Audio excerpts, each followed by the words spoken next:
What is going on, Dolphins fans? Welcome back to the Fins Up Network. Day 10 of training camp for your Miami Dolphins. And you know what? In today's video, I'm going to do the no-no. I'm going to bury the lead.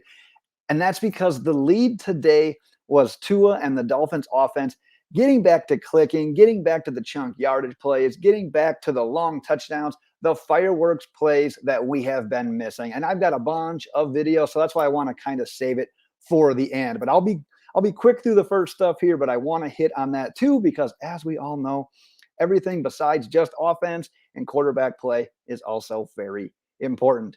So let's start with the orange jersey wearer from Sunday's practice, and that was Xavier Howard. And you know what? I probably don't talk about X nearly as much as I should during these recap videos. It's just that his name doesn't always get brought up, and that's usually a good thing. Because typically, if a cornerback's name is getting brought up, it's because he either got the interception or a pass breakup or was on the wrong end of a play. And every time his name is being brought up, it's never for being on the wrong end of a bad play. And I shouldn't say that because Tyreek did get the best of him today. But Tyreek was off with the media yesterday saying, you know what? I got to show out because X has been locking me down. I need more reps against him. I need to show that I'm the guy as well. But X was in the orange jersey today. Let's talk a little bit about Preston Williams as well, because I want to take a second to chat about this. He caught a contested pass from Tua, and then he snagged a pass on a corner route from Skylar Thompson, kind of back-to-back plays, actually. And it's his first real positive mentions that we've gotten from him of all camp. And I didn't take the video for this one, but I can describe it to you because it's exactly the type of Preston Williams catch that you would imagine. Very little separation, kind of a box out, big body target. And that's who he is.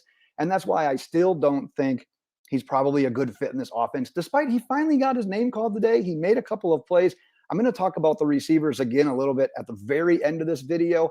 But hey, Preston did get his name called. So at least a step in the good sign, maybe highlight him a little bit, bump up a little bit of trade interest. Who knows? But let's talk about McKinley on the defensive side of the ball, because he had another interception today off of Skylar Thompson. And this one was in coverage on Jaylen Waddle as well. So he's playing against one of the better wide receivers, but tipped it up, made a great play just to get the pass breakup.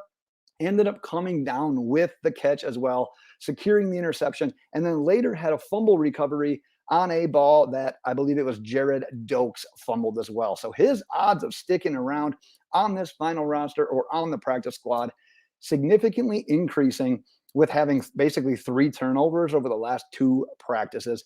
And speaking of turnovers, Javon Holland did end practice today with an interception. However, it was kind of that 2-minute drill. We're practicing some Hail Marys, so take that for what it's worth. And then finally, before we get into that lead of the day, sacks for today, Christian Wilkins, Zach Sieler, Jaelan Phillips, Emmanuel Ogbah, and Porter Gustin, who has 4, I believe, in the last 4 practices. So very good showing from him as one of the later free agents that the Dolphins acquired this offseason. And then Channing Tindall with probably his highlight play so far in practice, came up, laid a big hit on Raheem Mostert, and forced a fumble. But let's get into that lead. It's only been 3.5 minutes. Let's get into that lead because it was a Tua and an offensive kind of day. And I talked about how yesterday sort of expected once the pads come on, the defense is going to show up. The offensive line isn't quite ready for what that pass rush is going to be. There's a lot of things that are going to work in the defense's advantage, in their favor, once the pads come on. But today, things clicked. And I'm going to get into those videos right away for you guys. So this first one is probably the most highlight one of the day. It's a deep shot to Tyreek. We'll put it on here. You'll see actually Tyreek goes in motion, and this is the play against Xavier Howard I was talking about. X has got him manned up. Tua's given a clean pocket, and then he hits that hole right there as he has Tyreek, or he's got X on his back, and then he hits it right before Holland comes over. I'll show it again here real quick because we talk about that arm strength of Tua. And I talked about this a few videos back as well. It's not an arm strength issue when he's given a pocket. Look at that pocket. He's able to step into a throw, launch, and it's there. It's been the inclement weather, and it's been when he's been on the run. It's either been throws coming up short or end up being a little bit off target. So we know that Tua can do this. And just to see it again to Tyreek, who's been a little, I don't even want to say Tyreek's been quiet because he really hasn't been, but he's getting his bomb catches again here. Speaking of a bomb catch, Trent Sherfield, nice little catch and run here, you'll see. More motion. Again, that's kind of been a thing that we've been seeing throughout camp. But the blitz comes and Tua gets it out perfectly to Sherfield where the defenders aren't, and he obviously takes it the rest of the way. So about a 20-yard completion, and then Sherfield, hard to tell in game situation if the safety is getting him or not. But regardless, a nice long touchdown in practice between those two. I'm going to talk about Sherfield here in a second as well. But the blitz recognition there by Tua, not being able to, what I should say is not just sitting there and waiting for something to develop, but seeing that blitz, knowing where the open spot of the field is, and then putting it on the money to Sherfield. That's what the most important part of that play is. And I talked about that arm strength earlier because even though this next play to Cedrick Wilson it's a 10-yard touchdown, like a 12-yard touchdown, but it's Tua rolling the non-natural way. So he's rolling to the right, and the video's a little bit grainy, but I'll show it here a couple of times. But he's rolling to his right, and what he gets here is Cedrick has his man beat, but there's a safety coming over. I believe it's Holland. And Tua, while rolling to the right, is able to get the arm strength behind it and the timing behind it to get that ball into Wilson, who basically catches the ball at the goal line. I think some people marked him down at the 1. Regardless, that's probably a touchdown, or at least down at the 1 at the very least. A couple more videos here real quick. This one is to Tyreek. And why I wanted to highlight this one is because you see Tua under center. And we're going to see that more this year than we've ever seen with him as the quarterback.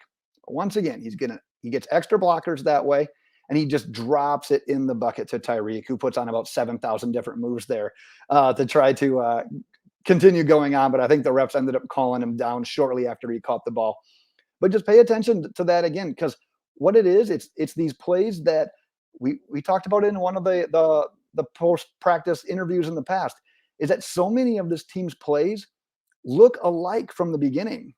And if they're going to be running so many of these plays from under center where it's not a shotgun start, I bet there was a play earlier in the practice that was set up the exact same way, and it was a run play. So now you're messing with the minds and the eyes of those mid and second and third level defenders.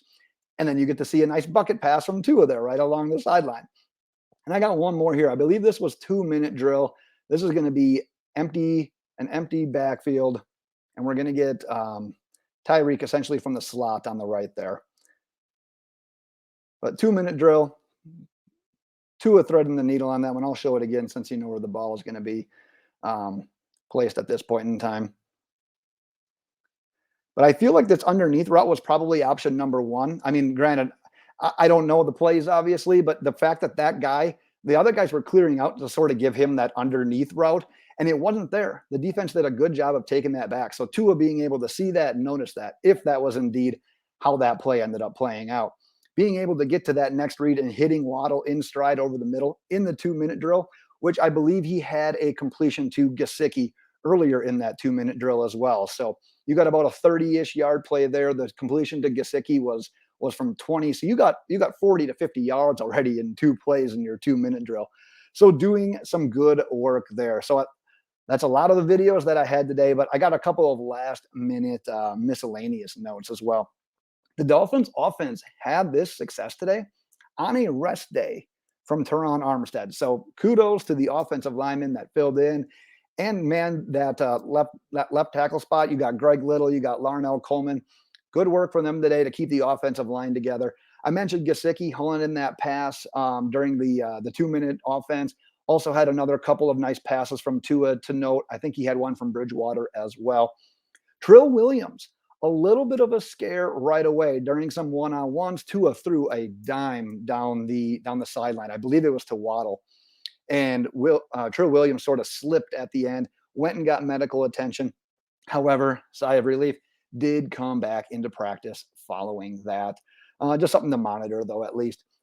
But maybe most importantly, and maybe this was the actual lead that we buried, unless I missed something, no high snaps today from Connor Williams. Now, there was one documented from Adam Pankey, who is kind of serving, it looks like at this point, with Dieter out as his primary backup, but no high snaps today from Connor Williams. So Dolphins fans, if you've got a beer next to you, I don't right now, take a nice little congratulatory drink of that. But before we wrap up here, I talked about wanting to hit on the wide receivers as we wrap up. because you keep thinking about the top three. You got Hill, you got Waddle, you got Wilson. It's what's that next crop look like? Are you going to keep 5? Are you going to keep 6? Are you going to keep 7? Highly doubting it, but we'll see how it goes. But as the way that camp has been shaping up so far, I think Ezukanma has made that strong case for the wide receiver 4. I don't think we're going to see many people that are going to argue that at this point in time. But with what we're seeing from Sherfield, what we saw today with the catch and run and the consistency that he has brought and the familiarity he has in this system with Welker, with Mike McDaniel, wouldn't be surprised if he's probably the lead candidate for that wide receiver 5 role right now. But then you look at wide receiver 6, and it's those guys that we haven't heard much from. You got Preston Williams, you got Lynn Bowden. For my money, wide receiver 6 right now is probably between River Craycraft and Braylon Sanders.